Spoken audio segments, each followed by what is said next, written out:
Welcome, listeners. Today we're embarking on a journey to the remote, windswept shores of 19th century Alaska, a time filled with immense change and challenges.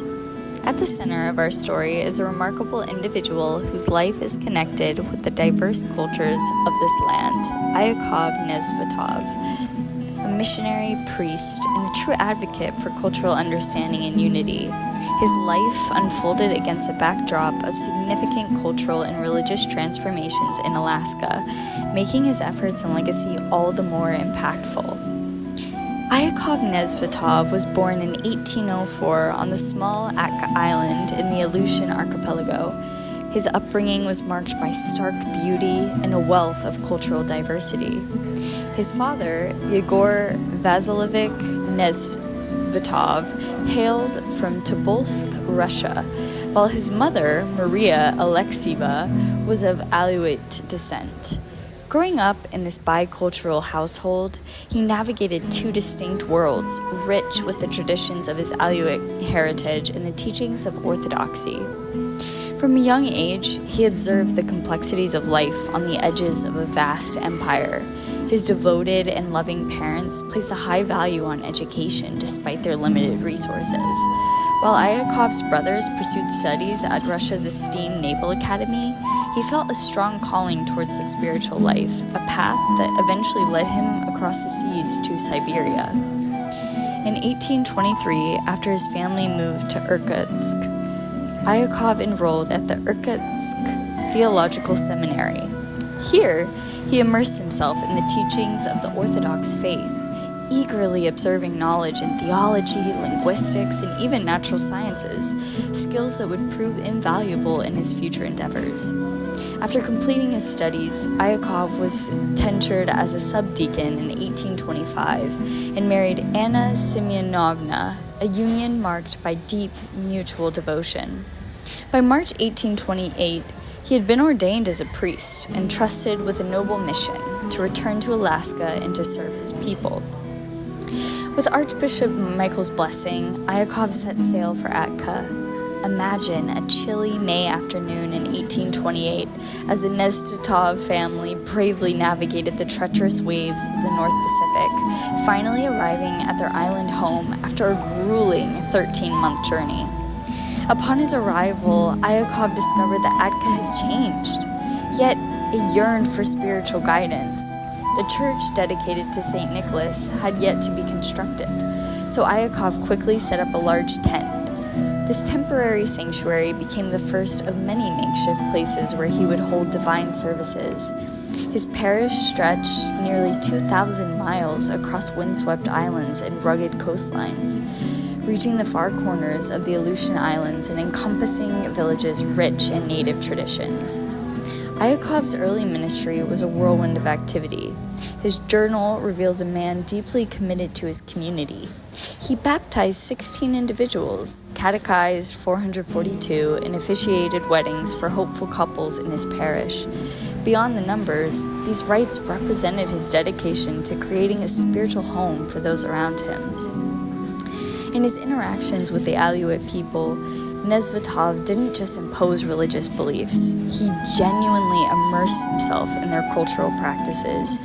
He recognized the community's long-standing traditions and subsistence patterns, and he sought to blend Christian teachings with their native way of life. He also established a school where children learned to read and write in both Russian and Ungarian. Many of these students would later become community leaders, intertwining the principles of Orthodoxy with their cultural identities. However, Iakov's journey was not without its hardships.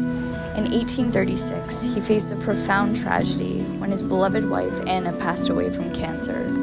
Just months later, his home was lost to fire. The following year, he endured the loss of his father, Igor. With such overwhelming grief, it would have been understandable for him to withdraw. Yet he channeled his sorrow into a stronger dedication to his faith and community, showcasing a resilience that is truly admirable. In his personal reflections recorded in his journals, he viewed these adversities not as defeats, but as opportunities for spiritual growth and compassion. He often mused, "Shall we indeed accept good from God, and shall we not accept adversity? This unyielding spirit set the tone for his ministry in the years to come. In 1844, his life took a new direction when he was appointed to lead a new mission in Iakov Netsvetov, located in the Yukon region. The landscape shifted dramatically from the coastal realms of the Aleutians to the expansive rivers winding through the territory, home to the Yup'ik and the Athabascan people. Cultures rich in their own traditions, often unfamiliar to Western eyes. In this new mission, he encountered significant challenges. The early priests often came with a mindset of domination rather than service, but Iakov distinguished himself through patience, empathy, and understanding. He actively listened to the people, he learned their languages, and he tailored his teachings to resonate with local customs, building a deep connection with the communities he served. His days were filled with journeys along the Yukon River, where he faced harsh weather and difficult conditions.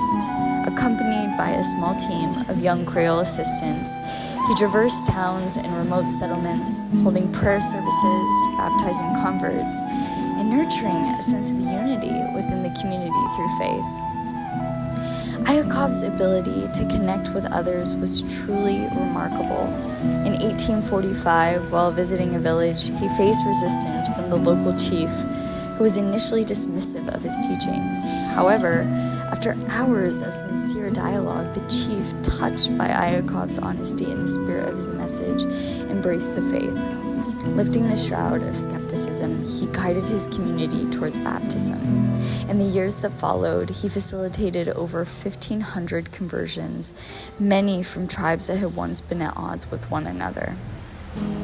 As his influence expanded, so did the challenges he encountered. In 1863, he became the target of false accusations from a disgruntled assistant, putting his reputation at risk, though he was ultimately exonerated. Nevertheless, the strain took a toll on his health. Despite declining eyesight and various physical ailments, he continued his service, embodying the perseverance he had always preached.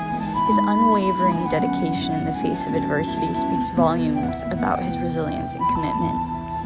Iakov Netsvetov passed away on July 26, 1864 in Sika, during a time when his strength was particularly needed as he tended to a Tlingit chapel. Even in his final days, his legacy thrived among those he impacted, a legacy rooted in respect, understanding, and genuine pastoral care. In the years following his death, his influence reshaped Alaska's cultural landscape. He became a bridge connecting people through faith, learning, and empathy, crafting a unique cultural identity that blended his Russian Orthodoxy with Aleut and Yup'ik traditions. His work continues to weave into Alaska's cultural fabric, serving as a testament to the enduring impact of his efforts. His life imparts valuable lessons about the power of faith, the importance of recognizing and respecting diverse cultures, and the beauty of building connections grounded in compassion. Let us come together to honor figures like Iakov Netsvetov, whose relentless dedication to serving others inspires us today. May we remember the stories that enrich our communities and legacies that persist long after we are gone. Thank you so much.